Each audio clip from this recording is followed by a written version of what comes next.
Police, open up! Police, come to the door! You have no authority. Open the door now. That was how it started. Not with sirens, not with flashing lights, but with 4 federal agents standing on the porch of a quiet suburban home in Dallas, and one woman on the other side of the door who refused to be intimidated. "Do you have a warrant?" she asked. Her voice calm but unshakable. "I'm an attorney. I know my rights. You cannot enter without one." What should have been an ordinary Saturday morning would instead become a constitutional nightmare, one that would ultimately cost the federal government over $10 million, end multiple careers, and send shockwaves through federal law enforcement agencies across the country. Her name was Jasmine Thornton, a 38-year-old black civil rights attorney, a United States citizen, and the worst possible person for federal agents to illegally raid. Behind that closed door stood a woman who had spent her entire career suing the government for abuse of power. Someone who knew the Fourth Amendment not as theory but as a weapon. Outside, the agents insisted they had authority under immigration enforcement. Inside, Jasmine knew exactly what that claim was worth without a warrant. "Show me the warrant," she said again, "or leave my property." That moment, captured in crystal-clear video, would become the opening evidence in one of the most explosive federal civil rights lawsuits in recent history. Before we go any further, where are you watching from? And if this is your first time here, hit that subscribe button, because stories like this aren't just about outrage. They're about knowing your rights, and what happens when the government decides to ignore them anyway. Jasmine Thornton wasn't an ordinary homeowner caught in the wrong place at the wrong time. She was a civil rights attorney, one who had built her entire career challenging unlawful searches, illegal raids, and government abuse of power. After graduating from Howard University School of Law, Jasmine clerked for a federal judge, where she saw firsthand how constitutional protections were supposed to work and how often they were ignored. She later joined a nonprofit legal organization, representing immigrants, protesters, and everyday citizens whose homes had been entered without warrants and whose rights had been violated by law enforcement. For more than a decade, she stood in courtrooms, arguing one principle again and again: the government does not get to ignore the Constitution just because it wears a badge. Eventually, she opened her own practice in Dallas, taking cases most attorneys avoided: police misconduct, federal overreach, civil rights violations, cases where the odds were stacked entirely against the victim. Jasmine had a reputation: uncompromising, fearless, brilliant. She knew Fourth Amendment case law by memory. She taught clients never to open their doors without a warrant, never to consent to searches, never to be intimidated by authority alone. Ironically, she had never imagined she would need that advice for herself.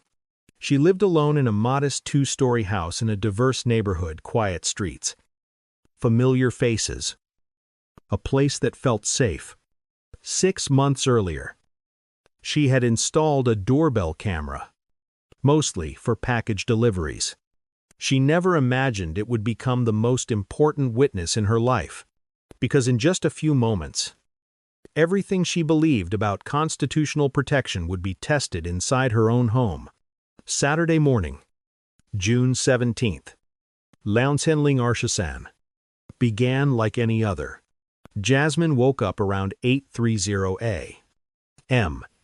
to sunlight spilling through her bedroom windows. She made coffee in her kitchen, flipped through case notes for a hearing scheduled the following Monday, and settled onto her couch in comfortable clothes law books stacked nearby. Outside, the neighborhood was calm. Children's bikes leaned against driveways. Neighbors waved as they walked their dogs. Nothing suggested that federal agents would soon be forcing their way into a private home. At exactly 9:47 a.m., Everything changed. Jasmine's doorbell camera detected motion. 4 men in tactical vests approached her front porch. Their movements quick and coordinated. The video captured their faces, their gear, and the bold yellow letters on their vests.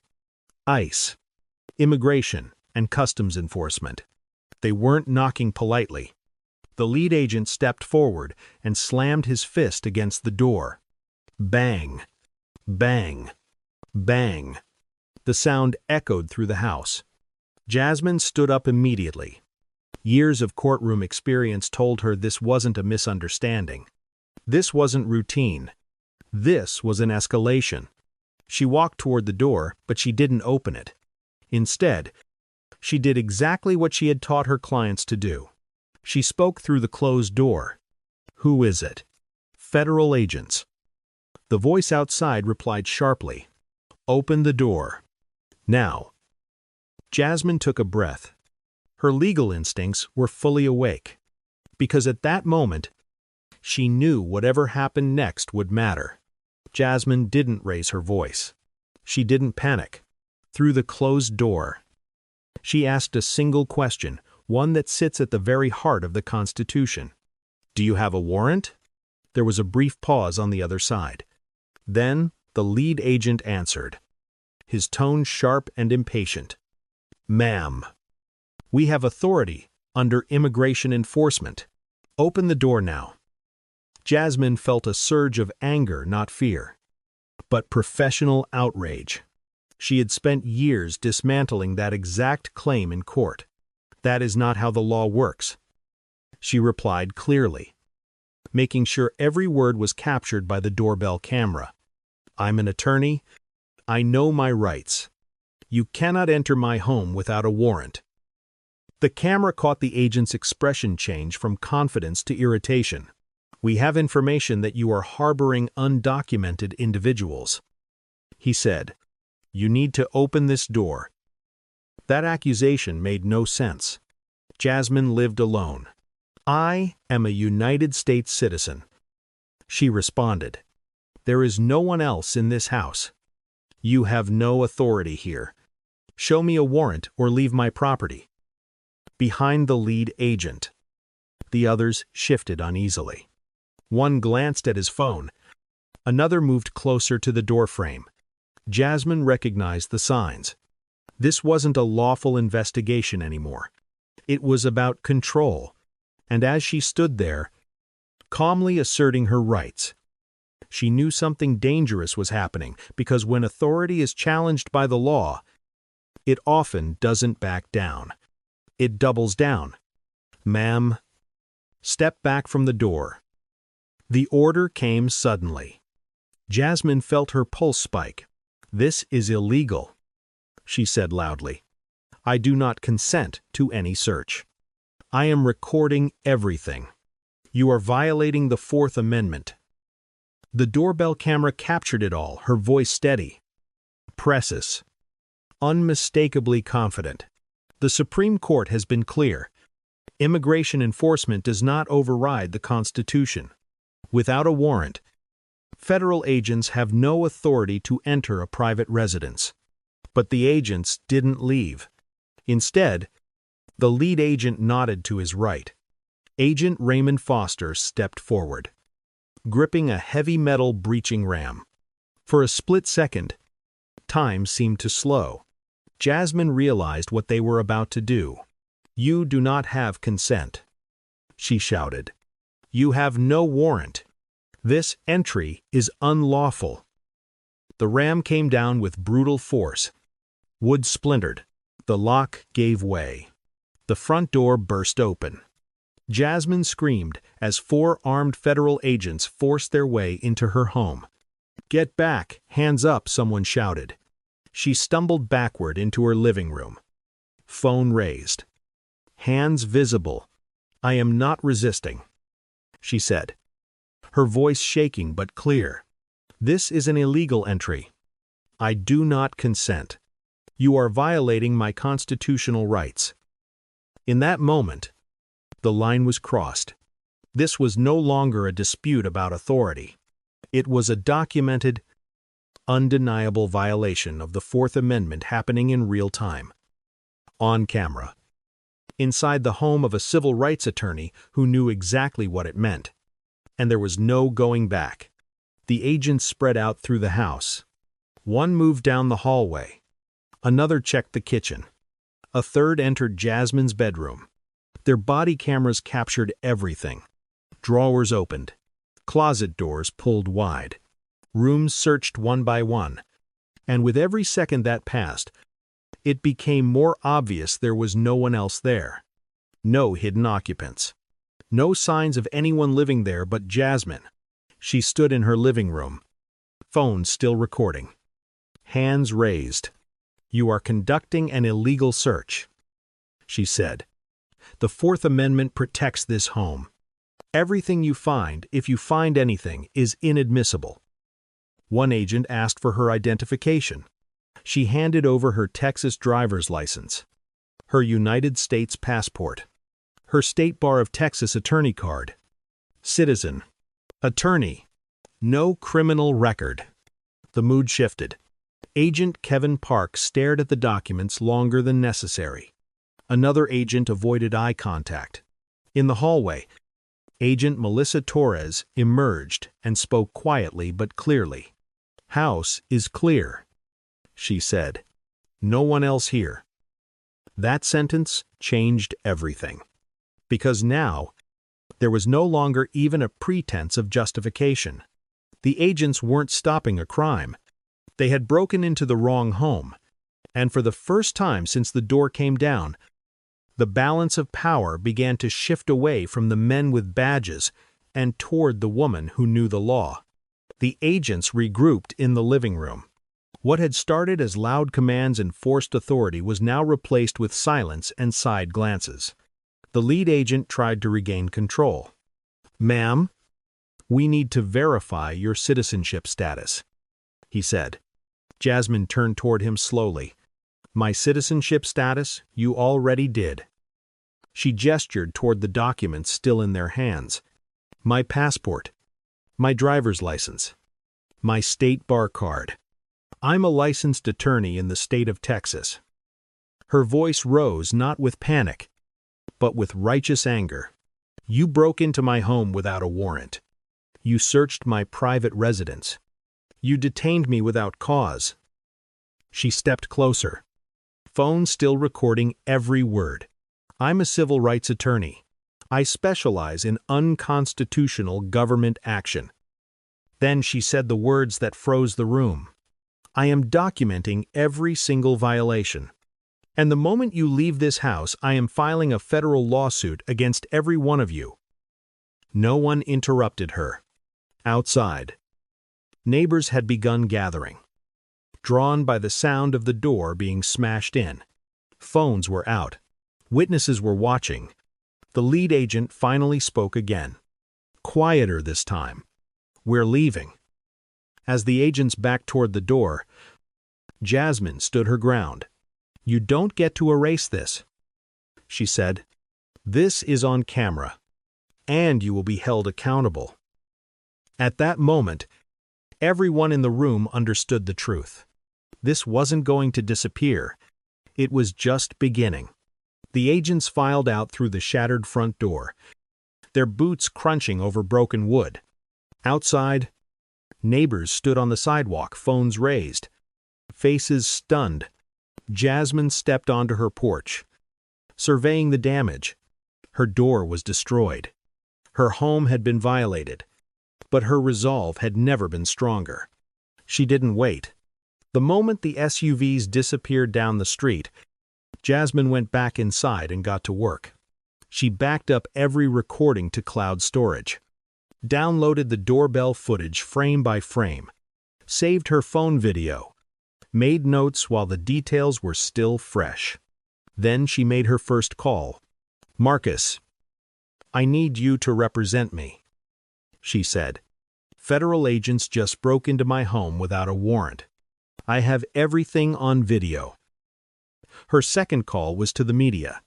By that evening, local news stations were running the story. Federal agents illegally raid Dallas attorney's home. The footage spread fast. Millions of views. Outrage online. Civil rights groups demanding answers. What the agents thought would be a quiet, unchallenged raid had become a public constitutional crisis. And Jasmine was just getting started. Because now, this wasn't just about her door. It was about making sure this never happened again to anyone else. Within days, the lawsuit was filed. Jasmine Thornton versus the United States government. The complaint was detailed and devastating. 63 pages outlining every violation minute by minute. Illegal entry, warrantless search, false detention, deprivation of constitutional rights under color of law. The evidence was impossible to dispute. Doorbell footage showed Jasmine clearly refusing consent and demanding a warrant. Body camera footage showed agents searching her home and finding nothing. Audio recordings captured the moment they confirmed she was a U.S. citizen. The government's response was predictable. They claimed qualified immunity. They argued the agents acted in good faith. They cited credible information that turned out to be an anonymous tip.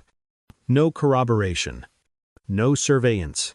No exigent circumstances. At depositions, the agents struggled. Under oath. They admitted they had no warrant. They admitted there was no emergency. They admitted they forced entry anyway. What was once an aggressive show of authority was now reduced to contradictions on the record. And as the case moved closer to trial, one thing became clear. This wasn't a gray area. It was a textbook violation of the Fourth Amendment captured in high definition. 14 months after the raid, the case went to trial in federal court. The courtroom in Dallas was packed. Attorneys, civil rights advocates, community members who saw Jasmine's fight as their own. On the stand, Jasmine walked the jury through every moment.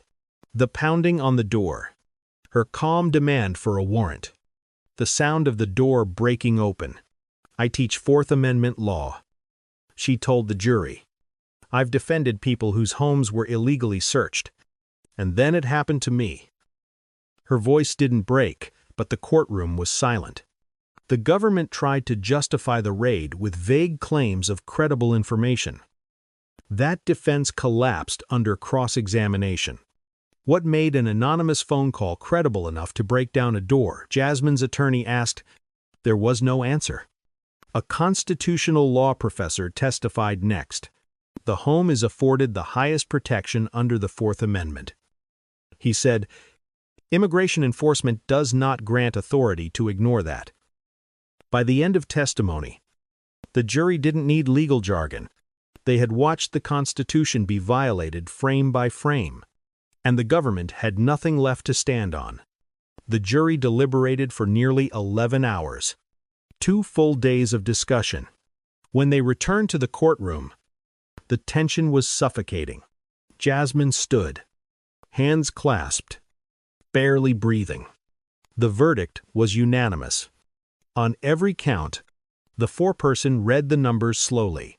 $10.5 million. $2 million in compensatory damages for emotional distress, violation of constitutional rights, and loss of peace of mind. $3 million in punitive damages specifically designed to send a message that federal power has limits. For a moment, no one spoke. Then the courtroom erupted. Applause, tears, relief. The judge allowed it because this wasn't just a personal victory. It was a constitutional reckoning. Within weeks, the consequences followed. All 4 agents were terminated. The lead agent faced federal charges for deprivation of rights under color of law. This wasn't a settlement. It was a verdict. And it told every federal agency the same thing. Ignore the Constitution, and there will be a price. The verdict didn't just change Jasmine Thornton's life. It changed policy. ICE announced sweeping reforms, mandatory warrants for residential entries, stricter supervisory approval. and expanded Fourth Amendment training for agents nationwide. But for Jasmine, justice wasn't just about punishment. She used part of the settlement to establish a legal defense fund for victims of illegal raids, people who didn't have cameras, lawyers, or resources, people who were told they had no power. She began speaking at law schools, community centers, and civil rights conferences, teaching the same lesson her case proved in real life. The Constitution only works when people insist it does. Her doorbell footage is now used as training material, a real-world example of how rights are asserted, violated, and defended. And in that quiet Dallas neighborhood, one thing became clear. Federal agents are not above the law. The Fourth Amendment is not optional. And sometimes, the most powerful act of citizenship is standing behind your own front door and saying, "Show me the warrant." If you believe constitutional rights should protect everyone no matter their race, no matter their status, make sure you're subscribed. Because the next story proves this wasn't an exception. It was a warning.